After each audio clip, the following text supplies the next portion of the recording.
دوسرا سلاطین اور اس کا 20واں باب جو 21 آیات پر مشتمل ہے۔ انہی دنوں میں حزقیہ ایسا بیمار پڑا کہ مرنے کے قریب ہو گیا۔ تب یسایہ نبی آموس کے بیٹے نے اس کے پاس آ کر اس سے کہا، خداوند یوں فرماتا ہے کہ تو اپنے گھر کا انتظام کر دے، کیونکہ تو مر جائے گا اور بچنے کا نہیں۔ تب اس نے اپنا منہ دیوار کی طرف کر کے خداوند سے یہ دعا کی کہ اے خداوند، میں تیری منت کرتا ہوں، یاد فرما کہ میں تیرے حضور سچائی اور پورے دل سے چلتا رہا ہوں، اور جو تیری نظر میں بھلا ہے وہی کیا ہے۔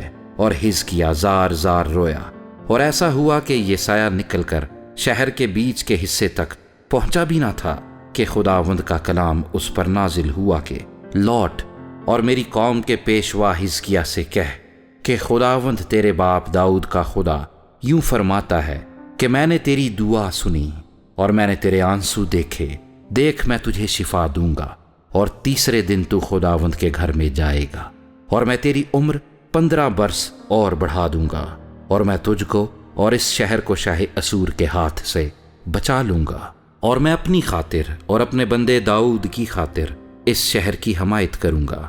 اور یسایہ نے کہا، انجیروں کی ٹکیا لو۔ سو انہوں نے اسے لے کر پھوڑے پر باندھا، تب وہ اچھا ہو گیا۔ اور حزقیہ نے یسایہ سے پوچھا، اس کا کیا نشان ہوگا کہ خداوند مجھے صحت بخشے گا اور میں تیسرے دن خداوند کے گھر میں جاؤں گا؟ یسایہ نے جواب دیا کہ اس بات کا کہ خداوند نے جس کام کو کہا ہے اسے وہ کرے گا۔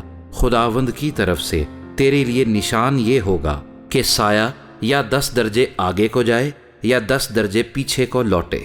اور حزقیہ نے جواب دیا، یہ تو چھوٹی بات ہے کہ سایہ 10 درجے آگے کو جائے، سو یوں نہیں بلکہ سایہ 10 درجے پیچھے کو لوٹے۔ تب یسایہ نبی نے خداوند سے دعا کی، سو اس نے سائے کو آخذ کی دھوپ گھڑی میں 10 درجے یعنی جتنا وہ ڈھل چکا تھا اتنا ہی پیچھے کو لوٹا دیا۔ اس وقت شاہ بابل برودک بلادان بن بلادان نے حزقیہ کے پاس نامہ اور تحائف بھیجے، کیونکہ اس نے سنا تھا کہ حزقیہ بیمار ہو گیا تھا۔ سو حزقیہ نے ان کی باتیں سنی، اور اس نے اپنی بیش بہا چیزوں کا سارا گھر اور چاندی اور سونا اور مسالے اور بیش قیمت عطر اور اپنا صلاح خانہ اور جو کچھ اس کے خزانوں میں موجود تھا ان کو دکھایا۔ اس کے گھر میں اور اس کی ساری مملکت میں ایسی کوئی چیز نہ تھی جو حزقیہ نے ان کو نہ دکھائی۔ تب یسایہ نبی نے حزقیہ بادشاہ کے پاس آ کر اس سے کہا کہ یہ لوگ کیا کہتے تھے اور یہ تیرے پاس کہاں سے آئے؟ حزقیہ نے کہا، یہ دور ملک سے یعنی بابل سے آئے ہیں۔ پھر اس نے پوچھا، انہوں نے تیرے گھر میں کیا دیکھا؟ حزقیہ نے جواب دیا، انہوں نے سب کچھ جو میرے گھر میں ہے دیکھا، میرے خزانوں میں ایسی کوئی چیز نہیں جو میں نے ان کو دکھائی نہ ہو۔ تب یسایہ نے حزقیہ سے کہا، خداوند کا کلام سن لے، دیکھ وہ دن آتے ہیں کہ سب کچھ جو تیرے گھر میں ہے اور جو کچھ تیرے باپ دادا نے آج کے دن تک جمع کر کے رکھا ہے بابل کو لے جائیں گے۔